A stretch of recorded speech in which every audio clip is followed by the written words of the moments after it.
Pakar Hukum Tata Negara Ferry Amsari menanggapi usulan dari Forum Purnawirawan Prajurit TNI yang ingin Wakil Presiden Gibran Rakabuming dicopot.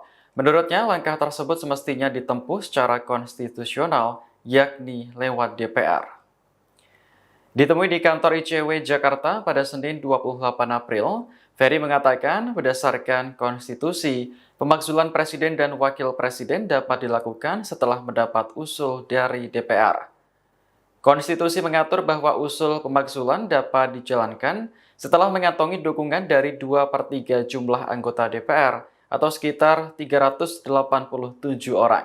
Kemudian proses akan berlanjut ke Mahkamah Konstitusi. Download Tribun X sekarang, menghadirkan lokal menjadi Indonesia.